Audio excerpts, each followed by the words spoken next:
Hey guys, and welcome back to this week's episode of IMG Tales. My name is Jamieson, and I am a final year medical student at the Royal College of Surgeons in Ireland. I am going to graduate in just a couple of weeks, and today's video is all about personal statements. First, we're going to talk about what personal statements are, kind of what mine looked like, and then how any tips and tricks I have for you guys to write them. So let's get into the video.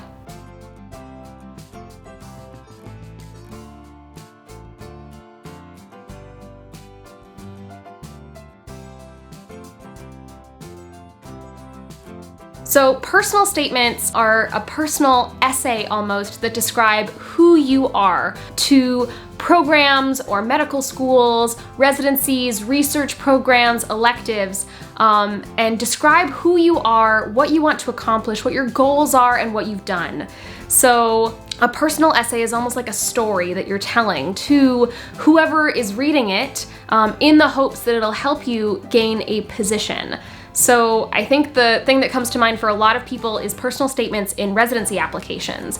So your personal statement in a residency application is very specific. There are parameters that you should meet, and it helps you to really describe who you are to a program that's potentially going to interview you. And this is really important, especially in the age of virtual interviewing, where before they meet you in the virtual interview, this is really how you're describing who you are to this program and really what they should take away from your personal statement. So now that we've discussed what personal statements are, I want to talk a little bit about kind of my personal statement and how it's evolved over the past few years. So in order to get into my medical program at the Royal College of Surgeons in Ireland, I needed to write a personal statement. And this personal statement or essay really described who I was, and at that time it was really about who I was as a music therapist and why I thought I would be a good doctor. Because what I was trying to achieve was transitioning careers. How do I take my skills as a music therapist and translate them into how I would be a good physician?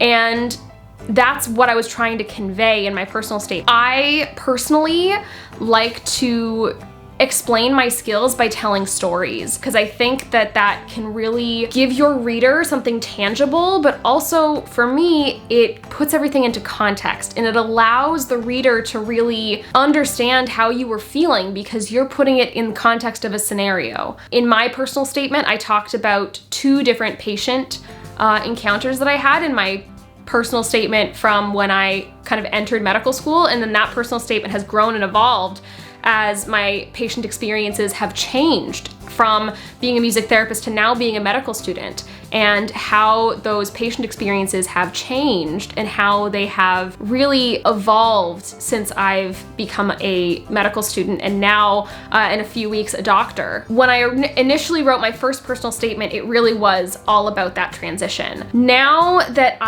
when I was applying to elective positions, I wrote a new personal statement, which was loosely based off of the one that I wrote kind of to enter medical school. I used that as a template. After that personal statement, I now had more experiences to go off of from my medical education. And what I did was I used that personal statement, and I did use one of the patient stories because it was a really impactful patient story for me. But I elaborated on it more with some of the experiences that I've had in medical school, in my clerkships in particular, through my research experience that I had at the end of my first year, and I was able to expand on why I would make a good elective student based on my previous experience in research and my previous clerkships. Then, as that evolved into my residency personal statement, I again kind of loosely used this framework that I built over the past few years, but then I changed it to say, you know, here are all the skills that I've learned in medical school now. Here are the experiences that I had on my electives. Here are skills that I gained during my electives through patient experiences, and then how those could be kind of transitioned into how I will be as a doctor. So I think that's kind of how things have grown and changed. If you want me to post my actual personal statement, redacted, of course, because I'm not going to post patient stories on the internet. I don't think that's appropriate. I will gladly do so. But I really think that it's really about telling a story. So this is where I want to transition from kind of talking about how my personal statement has grown and evolved and changed, and now talk a little bit about specifically personal statements for residency and my tips and tricks for writing a good personal statement that might apply to your residency personal statement or not. So first, let's talk about some of the parameters that exist for the ERAS personal statement in particular. So for ERAS, you're given something ridiculous like 25,000 characters to work with, which if you were to use all of the characters works out to 5 pages of personal statement. Now, when programs are having to read 1,500 to 2,000 personal statements per program, that's just not feasible. You can't read a 5-page personal statement. So the general consensus is that your personal statement should be about a page long on ERAS. Now, that's not the same thing as a page long on Microsoft Word or on like a word processing app on your computer. So it's important that you that you kind of take the words that you've written in kind of your word processor, put them into ERAS, and then see how long it comes out to be. So that's really important. Now, some of my programs allowed for a page and a half because they asked for very specific either addendae or they asked for very specific questions to be answered, so they allowed for a page and a half.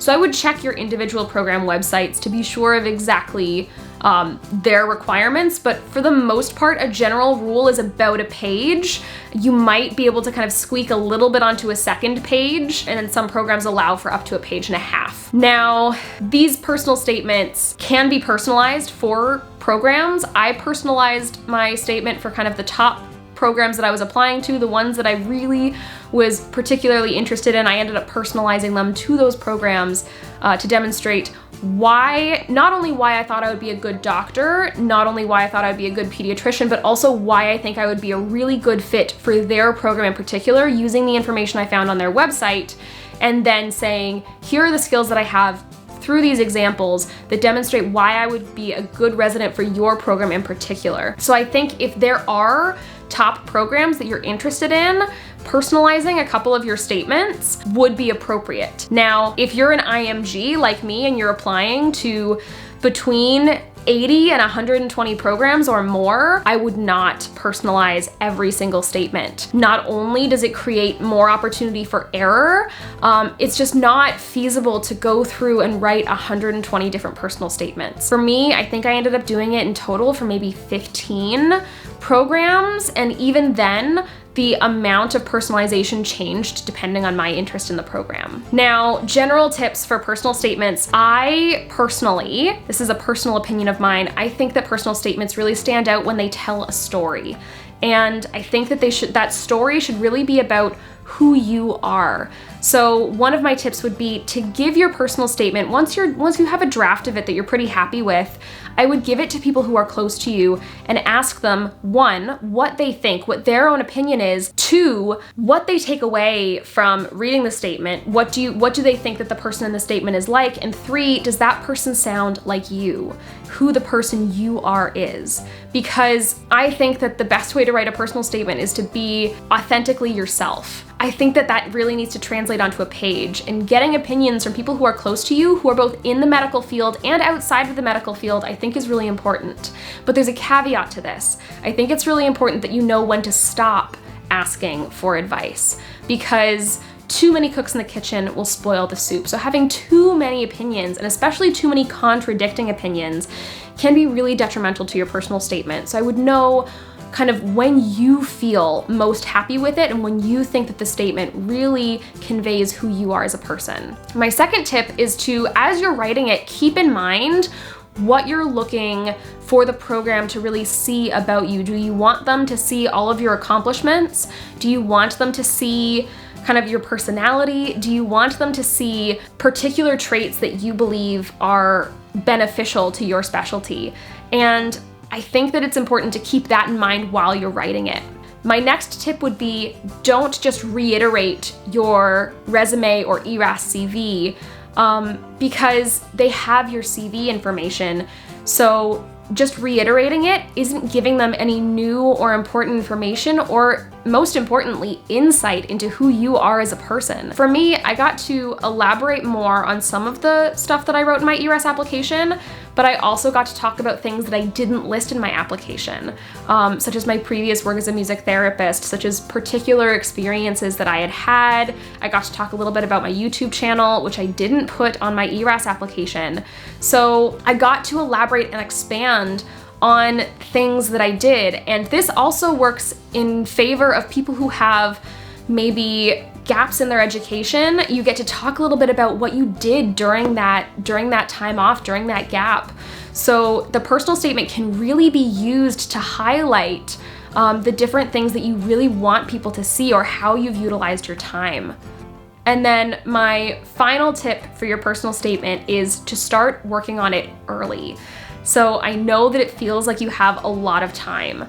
I think I started working on my residency personal statement in June, and I thought that I had all of the time in the world, and I felt like I was editing it up till the last hour. So these things tend to take longer than you want them to, and really writing it isn't the hard part, it's editing it afterwards to make sure it's exactly how you want it to be that really takes all the time. So I would start early and try to be as authentic as possible. Now, there are services that people use to help them with their personal statements. There are a few out there. I did use one for my ERAS personal statement just to get a final edit go through on it, and I found it helpful from residency experts. They let me try out their program, and I did find it helpful just to get another set of eyes from somebody who looks at residency personal statements all the time. So I did end up using some of the changes that they made, but some of the changes they made didn't feel authentic to me, so I ended up reverting to parts of the original statement. I thought that it was helpful just to get that little bit of input from someone who is completely outside, but I don't think that these services are necessary in order to have a successful application. Well, thank you so much for hearing me chat about personal statements for this video. I hope that you guys are well. If you have any questions, please leave them down in the comment section below. If you like this video, please click the like button, click subscribe, and ring the bell to get notifications when I post new videos for IMG Tales and my series Tunes with Tara, which comes out every single Sunday. Until next time, I will see you guys all later. Bye, guys.